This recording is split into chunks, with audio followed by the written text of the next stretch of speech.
These 5 fuel fixes Jeep owners pour in every week can choke injectors, kill seals, and drain power, and some don't even contain a real detergent. Meanwhile, 3 products actually remove carbon and restore flow. The difference? One ingredient almost nobody checks. Before you pour anything in your tank, watch this. Bad choice number 5, Marvel Mystery Oil. Nobody questions the red bottle. It sits on every shelf at every auto parts store, and Jeep owners grab it like a reflex. But grab this instead, the safety data sheet for Marvel Mystery Oil, because what you read on there will change your mind fast. 60 to 100% heavy petroleum distillates, 10 to 30% Stoddard solvent. Oil and solvent, that is the full recipe. No detergent anywhere, no carbon fighting agent.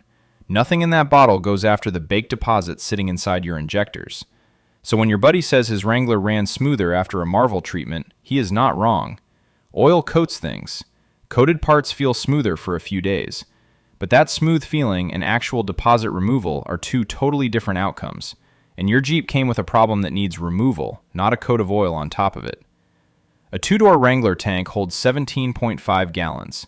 A 4-door holds 21.5 gallons. You burn through that full tank with Marvel in it, and by the last gallon, the rough idol comes walking right back because the carbon never moved. Controlled testing on coked injectors showed 23.5% flow loss and fuel consumption climbing 2.45%, which means your Jeep drinks more gas while making less power. PEA detergent chemistry showed about 30% valve deposit reductions in reference testing. That ingredient type actually attacks carbon. Marvel just puts a blanket over it. The one after this smells way more aggressive when you open the can, and your Wrangler still will not care. Bad choice number 4, Seafoam motor treatment. 1994 called, and it wants its fuel additive back. Seafoam has been around so long that people buy it on autopilot without ever checking if it actually matches a modern Jeep fuel system. The safety sheet answers that question. Hydro-treated naphtha, isopropyl alcohol, petroleum oils. Good enough for light varnish and a bit of moisture removal. Not good enough for the deposits making your Wrangler hesitate, stumble, and sound rough at idle every morning. Published injector testing puts a number on what deposits actually do. Buildup caused 23.5% flow loss, hydrocarbons jumped 20%, and CO went up 93%. That kind of baked-on blockage does not respond to a solvent rinse, no matter how strong the smell coming out of that can. And this is the part nobody warns you about. You pour Seafoam in, feel a tiny difference for maybe 80 miles, and then your Jeep starts running worse. Why?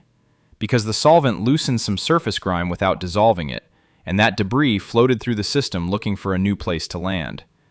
Now you are blaming plugs, blaming coils, blaming gas quality, and the real problem sat there the whole time getting worse.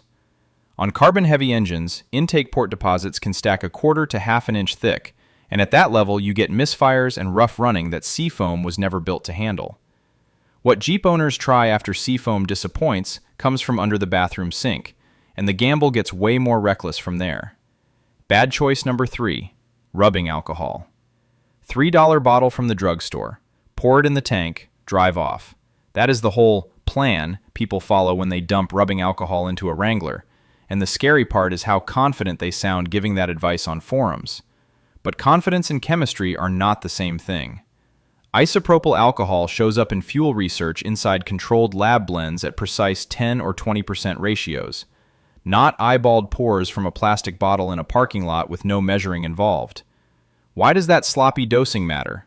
Because alcohol carries oxygen, and studies on isopropanol gasoline blends show a leaning effect that climbs as the ratio goes up. Your 2-door Wrangler tank holds 17.5 gallons.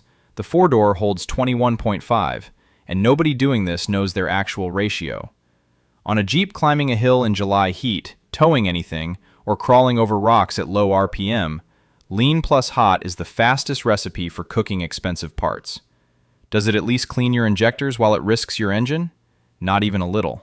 Detergent additives in standardized testing delivered over 80% flow improvement versus contaminated injectors. Rubbing alcohol was never built for carbon deposits. It handles moisture absorption, and that is where its job ends. Water in the tank is a real issue worth fixing the right way. Guessing with bathroom cabinet solvent is not the right way. The mistake ranked above this one takes about 2 seconds to make at any gas pump, and the bill after it can total more than all 5 of these combined. Bad choice number 2, diesel fuel. Wrong nozzle. 2 seconds of not paying attention, and your gasoline Wrangler just became the most expensive mistake sitting at that pump. Diesel flows thicker than gasoline and behaves wrong from the first crank in a spark ignition engine. JD Power spells out what happens. Fuel pump struggles, filter clogs, injectors foul, and the engine stalls before you get a mile down the road. But the stalling is the cheap part. Wait until you see the repair numbers. Catalytic converter, $800 to $1,200 on most Jeeps, and on certain models, that part alone runs up to $2,500 before anyone picks up a wrench. Fuel pump replacement lands between $220 and $1,110. Toss in fuel injectors at $300 to $900, and a 2-second mistake at a gas station suddenly costs more than some people's monthly rent. What about that old story that diesel cleans injectors? Dead. In a gasoline Jeep, diesel fouls plugs, chokes the exhaust system, and throws a flashing check engine light before you pull into your driveway. Every mechanic guide gives the same advice. Do not turn the key if diesel went into your gas tank.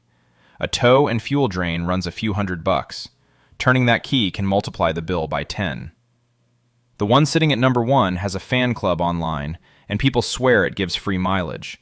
But every mechanic who hears the name immediately starts worrying about rubber damage inside your fuel lines. Bad choice number 1. Acetone. Free gas mileage from a hardware store. That promise bounces around Jeep forums every week, and every week someone new pours acetone into their Wrangler without asking the one question that matters. What does acetone do to rubber? Snopes answered that directly. Acetone attacks rubber gaskets and O-rings, the parts your fuel system depends on to hold pressure. ABC7 brought it to a shop and got the same answer. Acetone breaks down gaskets, plastic pump components, and injector seals over time. Every rubber part keeping fuel inside your lines instead of leaking out of them takes damage from this stuff. One mechanic in that ABC7 story said gains could hit 1 to 5 miles per gallon depending on the vehicle. Sounds worth it for a second, until you hear another warning from the same segment tying acetone to running hotter and causing progressive wear. Safety documentation for acetone lists rubber and plastics as incompatible materials. Tank seals, fuel lines, pump internals, injector O-rings, all sitting on that incompatibility list while you chase a tiny mileage bump. Your Wrangler bounces off trails, handles rough terrain, takes vibration and temperature swings all day. The only thing maintaining fuel pressure through all of that is a network of rubber seals working properly. Trading seal life for a few extra miles per tank is the worst deal any Jeep owner can take. Those 5 share one common failure. None carry PEA detergent chemistry for carbon removal. Everything from this point forward runs on PEA detergents that go after the deposit buildup, robbing your Jeep of power, and the first one on the good list targets the exact symptoms you feel on every hill climb. Good choice number 3, BG Platinum 44K. Your Wrangler used to pull hard on hills, and now it feels like driving through wet sand. Where did the power go? You did not lose it overnight.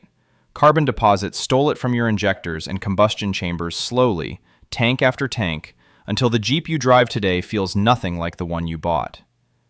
BG lists what this product targets: surge, misfire, stumble, hesitation, power loss. If your Wrangler runs short trips, sits idle a lot, and fills up at cheap gas stations, those deposits are already building while you read this. Published testing measured the damage at 23.5% injector flow loss, with fuel burn climbing 2.45% at the same time. Less power going out, more gas going in, and the gap grows every week you let it slide. One can treat up to 20 gallons of fuel. Your Wrangler holds 17.5 gallons on the 2-door and 21.5 on the 4-door. One can, one tank, full-strength PEA detergent running through the whole system, attacking the carbon that solvents and oils could not move. No splitting bottles, no leftover product, no weird math. Stop buying weekly miracle bottles that take your money without touching the buildup inside your engine. Run BG 44K through one tank as a proper reset and move on. The one above this matters most for weekend Jeeps that sit in the driveway more days than they drive, because parking your Wrangler creates a deposit pattern that catches most owners off guard. Good choice number 2, Royal Purple Max Clean. Monday through Friday, your Wrangler sits. Saturday, you hit the trail hard. Sunday, it sits again. That cycle does something to your fuel system that daily drivers never deal with. Deposits harden between drives, and by the time you turn the key on Saturday morning, your injectors are already fighting through a layer of dried carbon before you leave the block. Royal Purple Max Clean uses concentrated PEA detergents with a dose rate of 1 ounce per gallon and one bottle covering up to 20 gallons. A 2-door Wrangler at 17.5 gallons sits well inside that range. A 4-door at 21.5 gets close enough that pouring on a low tank and filling up after gives you the right strength. The usage timing fits weekend Jeep life better than anything else on this list. Royal Purple says treat every 10,000 miles or once a year, whichever comes first. Annual treatment for a Wrangler that only works weekends makes way more sense than pouring something in at every gas stop hoping it does anything. Does the chemistry back up the marketing? Referenced additive data shows PEA packages cutting valve deposits by about 30% on average. That is not a temporary smooth feeling. That is measured carbon removal from surfaces where buildup was choking airflow and wrecking injector spray patterns inside your engine. What sits at number 1 earns the top spot for one reason none of these others have, and it comes down to how much published testing data stands behind a single bottle. Good choice number 1, Chevron Techron Concentrate Plus. 1 bottle, 1 schedule, no guessing. If you want to buy a single fuel additive for your Jeep and never debate the choice again, Chevron put more published data behind Techron than almost anything else on the consumer shelf. Their product documentation states it uses polyethylamine technology made for gasoline fuel-injected engines. That covers every gas-powered Wrangler rolling today. Chevron gives a written schedule you can follow with your eyes closed. 1 bottle every 3,000 miles or at each oil change. Another data sheet covers treatment for tanks in the 50 to 70 liter range with longer intervals for maintenance use. Both give you actual numbers, not vibes, not guessing, not pour some in when it feels right. Why stick to that schedule instead of waiting until problems show up? Because deposit buildup moves too slow to notice while it drains your wallet. Published testing found fuel consumption rising 2.45% after deposits accumulated, with emissions changes stacking on top. Over hundreds of fill-ups on a Jeep you drive daily, that creep compounds quietly. Mileage dips a little. Throttle dulls a little. Idle roughens a little. None of it lands fast enough for you to catch it until the Wrangler feels like a different vehicle than the day you got it. Techron and its PEA backbone fight that creep before you ever feel it. You are not chasing problems after they show up. You are blocking carbon before it stacks high enough to steal your power and burn through your gas budget tank after tank. Your Jeep stays strongest when the most boring thing about owning it is what goes into the fuel tank. If any product on this list surprised you, tell us which one in the comments below. And if you want more videos breaking down what actually works, tap the one on your screen right now and hit that subscribe button. Thanks for watching. Catch you in the next one.